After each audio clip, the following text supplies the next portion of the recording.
안녕하세요, LD입니다. 오늘은 부동산 원리 3편 시작해 보겠습니다. 요즘 대통령이 여당에서 될지 야당에서 될지 되게 초미의 관심사잖아요, 그쵸? 특히 투자자들 입장에서는 이재명 후보 같은 경우는 전 문재인 정부보다 더 강력한 규제를 예고하고 있죠.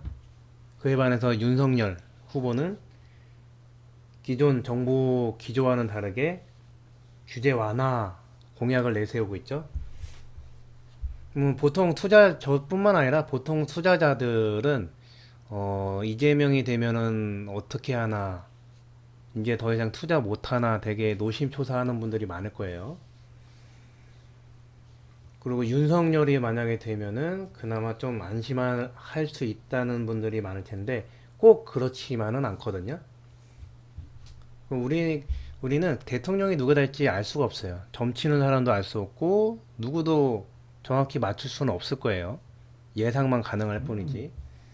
그러면 우리가 할 수 있는 거는 그냥 윤석열이 대통령이 됐을 때 어떻게 해야 되는지, 그리고 이재명이 만약에 됐을 때 우리 투자자는 어떻게 대응해야 되는지, 그 두 가지 시나리오를 생각해보고 그에 맞는 전략을 짜는 게 우리 투자자가 해야 될 방법이라고 생각하거든요. 누가 대통령이 될지 점치고 맞추려고 노력하는 할 시간에. 그러면 한번 윤석열이, 이재명이 만약에 대통령이 된다고 하면은 부동산은 어떻게 될지 한번 알아보겠습니다. 이재명이 만약에 대통령이 된다고 가정을 해볼게요. 가정이에요. 그러면 뭐 공약을 내세웠던 것처럼 부동산 규제를 강화하겠죠? 규제 강화.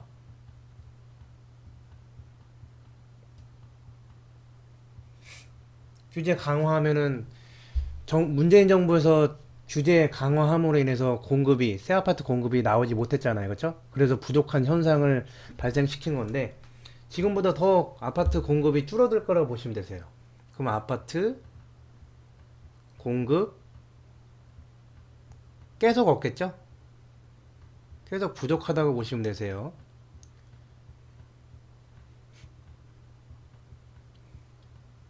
그러면은 지금처럼 과소 공급이 발생을 할 거고, 과소 공급. 우리 1편에서 말했던 부동산 투자의 단 한 가지 원리, 명제는 뭐였죠? 공급이 없으면 집값은 올라가고 공급이 많으면 집값은 떨어진다고 알려드렸죠. 그쵸? 부동산 수급의 법칙은 진리예요, 여러분. 부동산 투자에 있어서. 음, 부동산에 있어서 과소 공급이 나오면 집값은 어떻게 되는 거예요?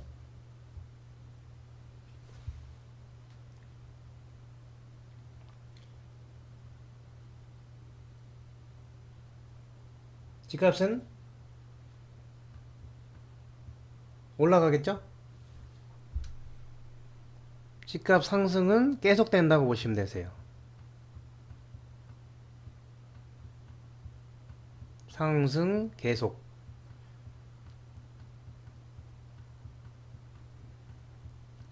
상승 계속되면은 우리 투자자는 어떻게 하면 될까요? 그거는 좀 이따 말씀드리고, 그리고 이제 윤석열이 만약에 대통령이 된다고 가정하고 시나리오를 한번 짜볼게요.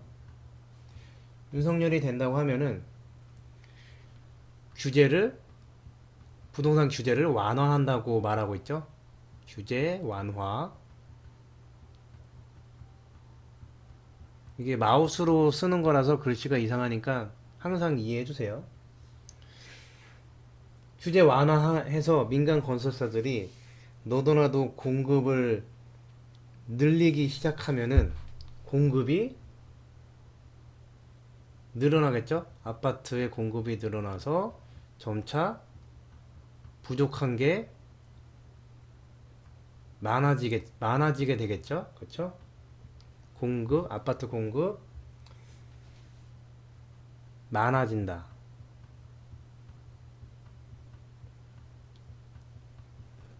그러면 과잉 공급이 발생하는 때가 오겠죠? 보통 아파트는 분양하고 나서 평균적으로 3년 뒤에 입주를 하거든요.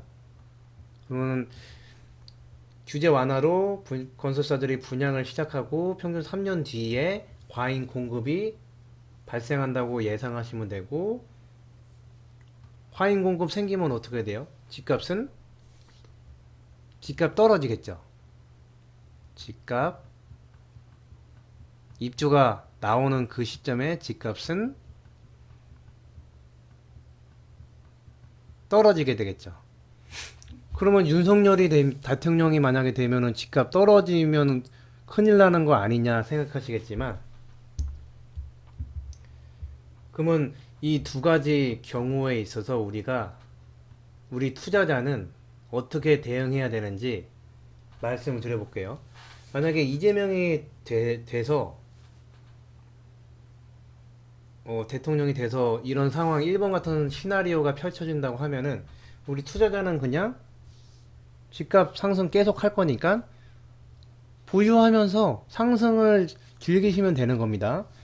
그리고 만약에 이번 경우처럼 윤석열이 대통령이 돼서 공급이 많이 나와가지고 집값이 떨어진다고 하면은, 그리고 우선 여러분 요 집값이 떨어진다고 하는 게 바로 집값이 떨어지는 게 아니죠. 아파트는 만드는데 시간이 걸리기 때문에 최소 3년 동안은 공백이 있어서 3년 동안은 우리는 시간을 벌 수 있는 거예요. 그러면 3년 후에 입주가 나오면은 공급 과잉으로 집값 떨어지는데, 이 0년 처음 분양하는 0년부터 이 3년 사이까지 집값은 계속 오른다는 말 아니에요. 그렇죠? 그럼 우리 투자자는 이 0년부터 2년 사이에 상승분을 챙기고 그때 매도하고 나오면 되는 겁니다. 이해 가세요, 여러분? 네, 이번 시간 이 정도로 하고요. 마치겠습니다. 도움이 되셨다면 구독과 좋아요 꼭 부탁드립니다.